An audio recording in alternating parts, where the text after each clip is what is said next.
오늘의 말씀은 저번 주의 말씀에 이어서 예수님께서 저번 주에 제자들의 발을 씻으시며 최후의 만찬의 그 순간에 발을 씻으시며 사랑은 어떻게 하는 것인가, 섬김은 어떻게 하는 것인가, 너희가 섬기려고 할 때 그 어떠한 섬김에 대한 대가를 바라거나 혹은 그것이 나의 공이 되거나 혹은 그것이 나의 의가 되지 말라. 아무 대가 없이 아무런 보상 없이 섬기는 것이, 사랑하는 것이 내가 너희에게 본을 보여주는 자세다 라는 말씀을 전하였습니다. 그러면서 이제 오늘의 말씀으로 넘어왔는데, 예수님께서 이제 제자들에게 그렇게 얘기하실 때 저 같았으면 예수님 내가 도대체 왜 발을 씻어줘야 합니까? 뭐 알겠는데 제가 굳이요? 물론 예수님의 제자긴 하지만 저는 다른 방법이 더 있을 것 같은데요, 제가 생각하기에는 다른 것이 있을 것 같습니다 하는 생각이 들었을 것 같습니다. 예수님과는 도대체 어떤 상관관계이기에, 너가 나랑 이렇게 하지 않으면 상관이 없다라고 하셨는데 도대체 무슨 상관관계이기 때문에 예수님께서는 대가 없는 사랑, 대가 없는 섬김을 하라고 내가 본을 보였다라고 이야기하실까요? 오늘의 말씀 가운데서 그러한 관계에 대하여 나오고 있습니다. 내가 당신이 무엇이길래 내가 당신을 따라 살아야 합니까? 그 상관관계가 무엇입니까? 라는 질문입니다. 여러분, 사실 한번 생각을 해봤을 때 여러분들과 상관없는 사람이 여러분들에게 말을 하면 여러분들 들으실 것 같아요? 만약에 여러분들이 이제 옷을 잘 차려입고 나갔어요. 내가 봤을 때 아주 요즘 단어로 쌈뽕하다 하면 요즘 단어입니까? 아니요? 지원이가 잘 쓰길래 젊은이들이 잘 쓰길래 뭐 잘 입고 갔어요. 근데 이제 나갔는데 물어봐요. 어떤 아저씨가 지나가다가 너 옷을 왜 그따위로 입어? 왜 이렇게 양아치처럼 옷을 입어? 왜 신발 뒤축은 그렇게 꺾어 신었어? 그 뒤축이 없는 신발인데 이제 아저씨 모르고 왜 뒤축을 왜 꺾어 신었어? 너 뭔데 그렇게 옷을 입냐? 하면 어떻겠어요? 지나가는 모르는 아저씨예요.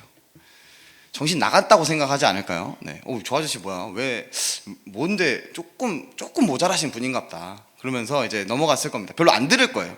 근데 만약에 아버지가 여러분들이 나가기 전에 옷을 다 입었는데 에이 그 옷 그거 좀 조금만 더 챙겨 입어라 뭐 이렇게 하거나, 아니면 뭐 이제 용돈을 주시면서 자, 옷 다른 거 사 입어, 한 30만 원 주셔요. 그러면 당연히 말을 잘 듣죠. 아버지니까. 그리고 그렇게 용돈을 주시는 분이니까. 이렇게 관계에 따라서 이게 사람이 서로에게 이렇게 전달되는 그 말이 달라집니다. 이처럼 서로 간의 말과 행동이 받아들여짐에 있어서 서로에게 어떠한 존재인지, 당신에게 내가 어떠한 존재인지, 내가 당신에게 어떠한 존재인지는 중요합니다. 예수님께서도 오늘 제자들에게 너네 나를 따라서 내가 본을 보였으니 내 모습을 따라서 지키며 살아라 하실 때 하시는 관계 정립이 두 가지가 있어요. 바로 선생과 주입니다. 이 선생과 주라는 단어는 요한복음에서 8장과 9장에서 나오고 있습니다. 먼저 선생이라는 단어가 8장에서 나오는데, 이 8장에서 나올 때는 음행하다 잡힌 여자의 사건에서 서기관과 바리새인들이 그 음행하는 여자를 잡아다가 예수님을 시험하려고 선생이여 할 때 나옵니다. 이 남편이 있음에도 다른 남자와 바람을 폈거나, 혹은 그 남자가 아내가 있는데 그것을 알고도 그 남자와 관계를 가졌거나 하는 어떠한 음행인지는 모르겠으나 이 유대인들의 율법에서 걸리는 음행이면 정말 좀 심각한 문제였어요. 그러면 그들이 나와서 여기 앞에 세워가지고 너 음행했어 안 했어? 그리고 그것이 확정이 돼서 이미 걸린 상태에서 데리고 나왔다 그래요. 그럼 바로 돌 맞아서 죽는 게 맞습니다. 율법에도 그렇게 나와 있어요.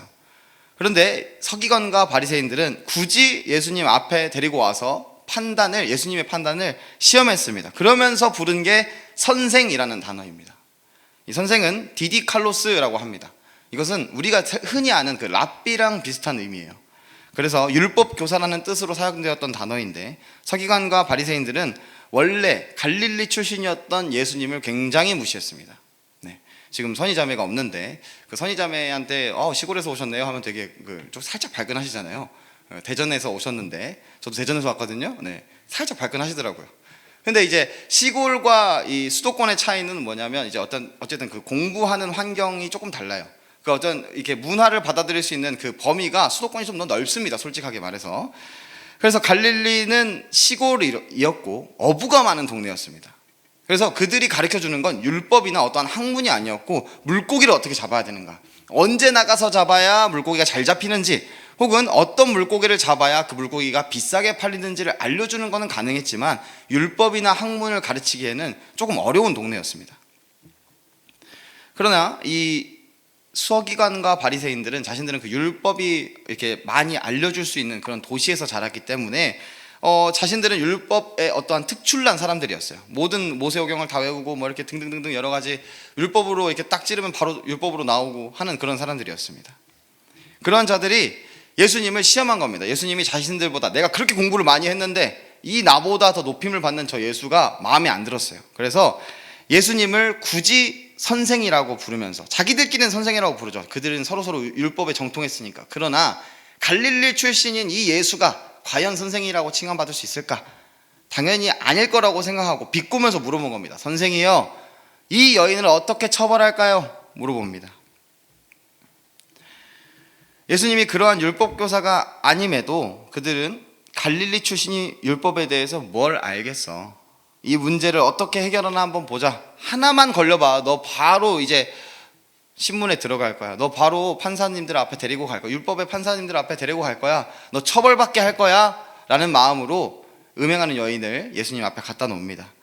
그러면서 오늘의 말씀에 나온 그 단어 선생, 디디칼로스, 율법교사, 율법에 완전해야 율법교사라고 불리거든요. 너 못 가능하지만 가능한 것처럼 여겨줄게, 율법교사 선생이여 부른 겁니다. 오늘의 말씀에 나오는 선생이 그 선생이에요. 랍비와 같이 율법에 전통한 자로서 스승의 권위를 가진 자라고 본인 스스로 오늘 예수님께서는 그 선생이다, 나는 선생이다 이야기한 것입니다. 자, 이번엔 주라는 단어를 한번 살펴보겠습니다. 이 주라는 단어는 9장에서 나옵니다. 주라는 단어는 그 헬라어로 말하면 퀴리에라고 합니다. 퀴리오스, 퀴리에 이렇게 합니다. 그것이 점점 발전되어 우리가 흔히 아는 단어가 되었어요. 그리스도라고 합니다. 이 퀴리에는 날 때부터 석영이었던 자가, 진짜 태어날 때부터 눈이 안 보였던 자가, 이 사람이 눈이 없었다라는 이야기가 있어요. 정말로 태어났는데 눈이 아예 없었다, 혹은 이 눈이 아예 피부가 이 꺼풀이 벗겨지지 않아 이렇게 가려졌다라는 이야기가 좀 있습니다. 어떤 상황인지는 정확하게 몰라요. 하여튼 이렇게 날 때부터 소경이었던 자가 자기 눈을 뜨고 나서 바리새인들한테 좀 처벌을 받고 나서 너는 나가, 너는 출교야, 그 처벌을 받고 나서 예수님을 만나서 나의 주여라고 말씀할 때 나타납니다. 저번 주에 이야기했다시피 유대인의 종에는 두 가지 종류가 있습니다. 알바형이 있고요, 종속형이 있습니다. 알바형은 다른 집에 일하러 간 거예요. 내가 종으로서 월급을 받으면서 일하러 간 겁니다. 종속형은 그 종을 주인이 산 겁니다. 그래서 그 종의 어떠한 모든 것에 대해서 주인이 가지고 있어요. 그 주인은 그 종에 대한 소유권을 가지고 있고, 그가 살고 죽고 일하고 멈추고 쉬고 뭐 어떻게 옷을 입고 다 그 주인의 것입니다. 오늘 말씀에 나오는 그 퀴리에는 그 주인을 이야기하고 있습니다. 어떠한 알바형 종의 주인이 아니라 그 종을 산 주인을 이야기하고 있어요. 이 주라는 단어는 신약시대의 유명한 인물이나 신들에게 존경을 나타내는 칭호로서도 많이 나타났습니다. 이 용어는 헬라 이방 세계에서 널리 사용됐는데 로마의 황제나 혹은 이집트 신, 세트, 이시스, 헬라의 신인 제우스, 아테네 등등등에게 이제 가리키는 의미로 쓰였습니다. 그래서 나의 주여라는 말의 의미는 자신이 그 의지하고 힘을 얻는 어떤 내가 어려운 상황 가운데 날 도와줄 것들에 대해서 나의 주여라고 이야기를 했습니다.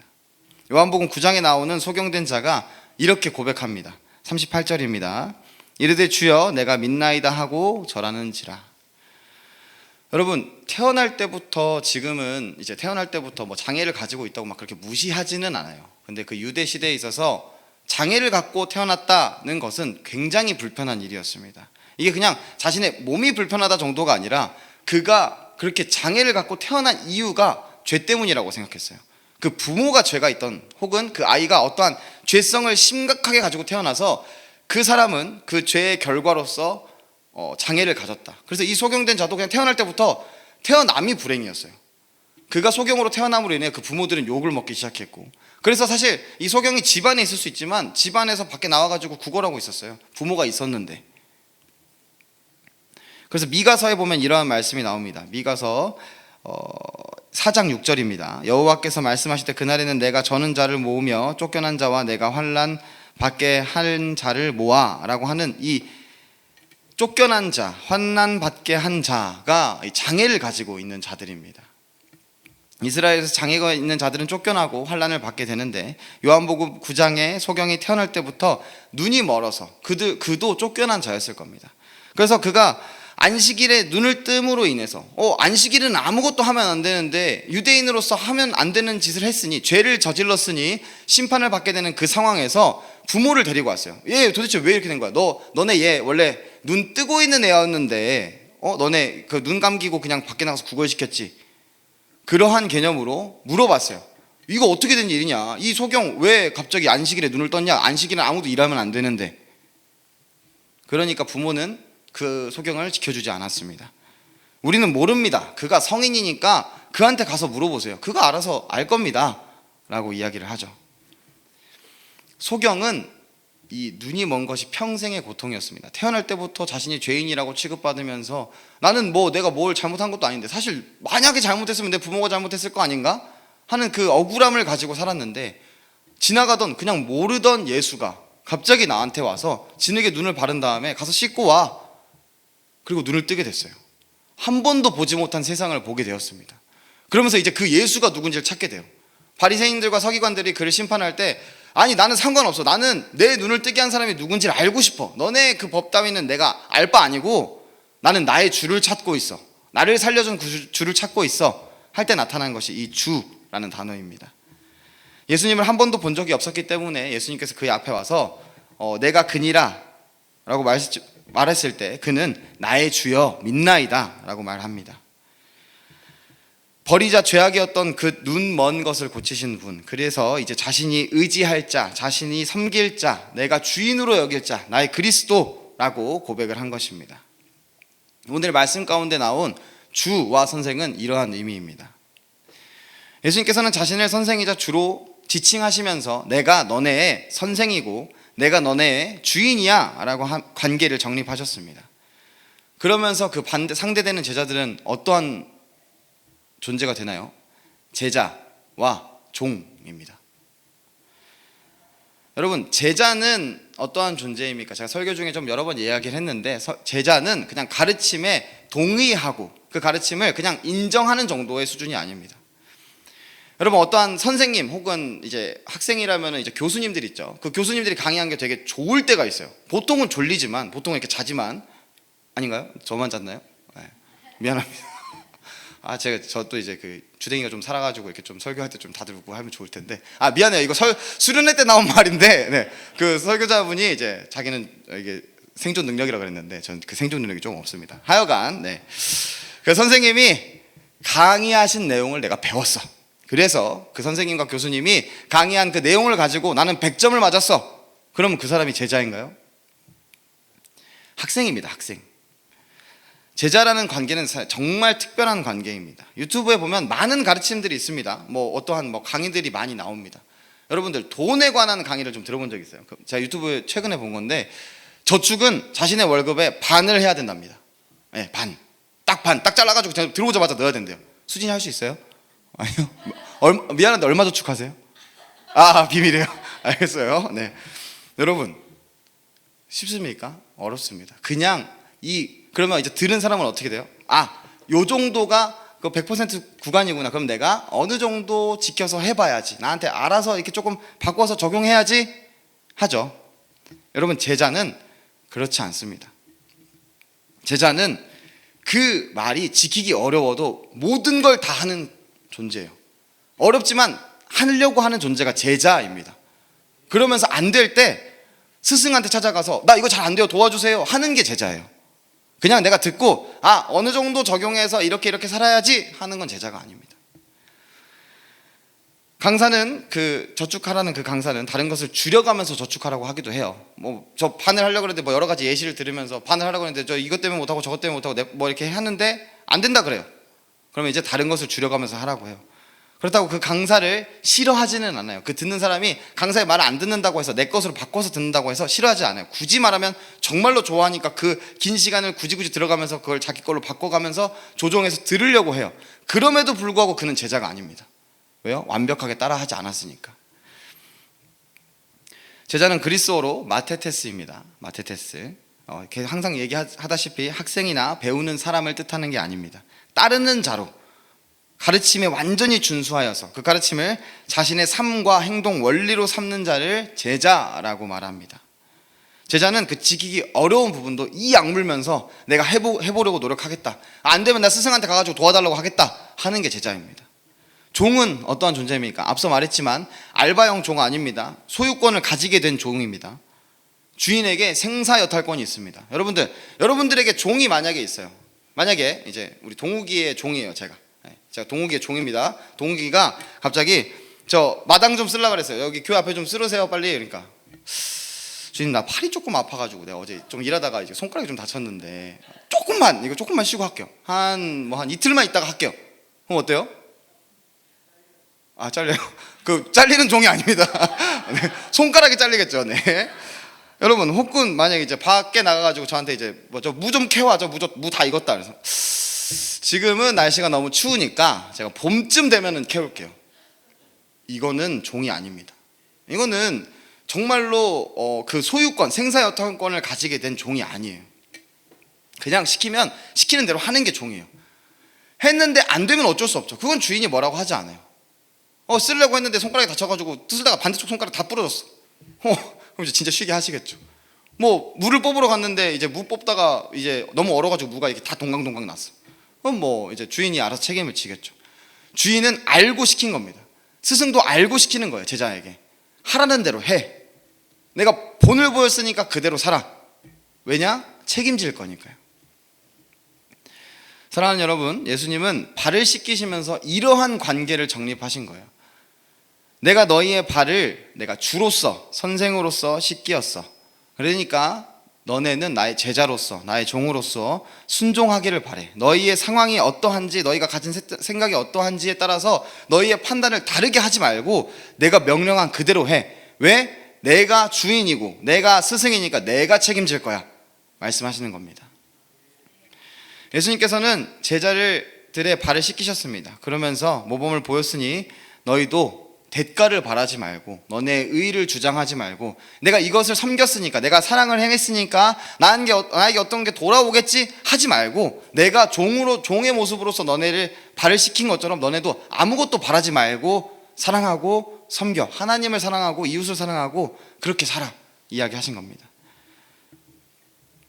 앞서 말했듯이 제자들은 의문이 들었을 겁니다. 예수님 발 씻겨주셔서 감사해요. 그동안 우리가 고생한 것을 아시는군요. 우리 발이 얼마나 이렇게 굳은 살도 배기고 힘들었는지 아시네요. 근데 내가 왜 예수님이 하셨다고 남의 발을 씻겨야 합니까? 왜 하나님을 사랑해야 하고 이웃을 사랑해야 합니까? 오늘 말씀 가운데서 예수님은 내가 너네의 주인이자 선생으로서 모든 것을 책임질 테니 너네는 나를 따라 살아라, 관계를 정립하시며 이야기하신 겁니다. 우리는 예수 그리스도의 제자이자 종입니다. 그 제자들에게만 하신 이야기가 아니에요. 그 발을 씻김 받지 않았어요. 예수님이 지금 와가지고 내 발 씻기지 않았는데요. 여러분, 우리는 죄에서 씻김 받은 존재들입니다. 우리는 그리스도인으로서 의인으로 보이게 된 존재들입니다.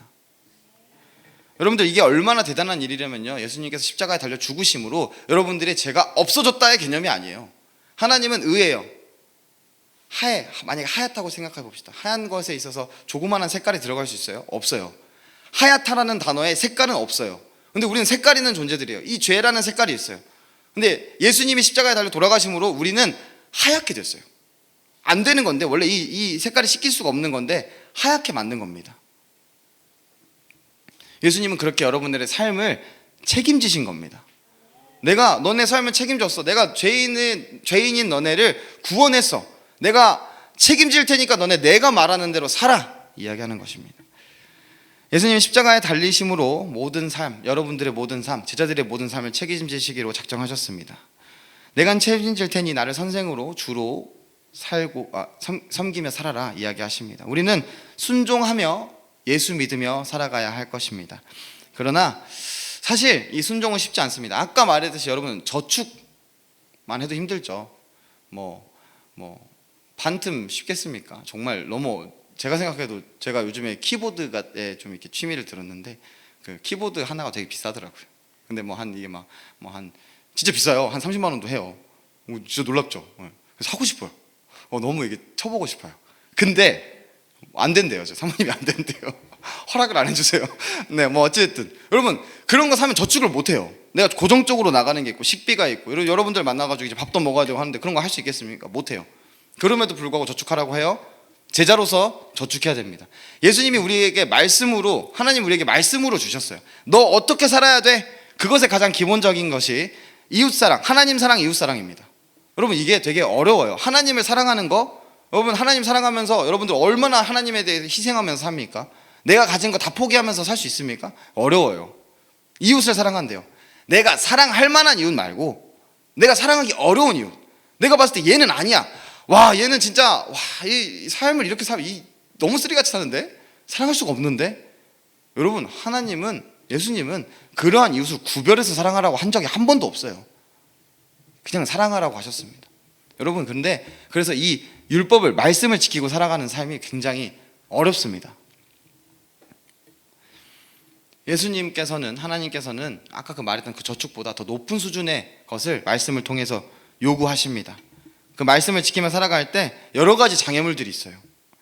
그러나 예수님은 그것을, 그 장애물을 무서워하면서 돌아가라고 하지 않고 그대로 뚫고 가라고 합니다. 그래서 우리의 삶이 좁은 문인 거예요. 좁은 길이고요. 예수님께서는 스승으로서, 주인으로서 먼저 그렇게 살아가는 것에 모범을 보이셨습니다. 여러분들이 하지 못할 것을 하라고 하신 게 아니에요. 내가 너네한테 모범으로 보여줬잖아, 할 수 있어, 그리고 내가 책임져 줄게 말씀하시는 겁니다. 사랑하는 여러분, 우리 저번 주의 말씀과 이어지는 말씀입니다. 오늘의 말씀은 여러분들의 삶에 사랑과 섬김이 가득하기를 바랍니다. 하나님을 사랑하고 우리 이웃을 사랑하고, 그 사랑에 섬김이라는 모양새가 있어요. 하나님을 향한 섬김, 이웃을 향한 섬김. 내가 할 수 있는 거 하라는 게 아니라 하지 못할 것 같아 보이는 것도 하나님을 위해, 이웃을 위해 그것을 완벽하게 해내라고 요구하시는 게 아니에요. 하려고 노력해, 내가 책임져 줄게 말씀하시는 것입니다. 사랑하는 여러분, 여러분의 삶 가운데 이러한 말씀에 순종하는 자들이 되기를 원합니다. 이악 물고, 어렵지만 이악 물고 살아내기 노력하는, 순종하는 여러분들이 되시기를 주님의 이름으로 축복합니다. 우리 같이 찬양하겠습니다.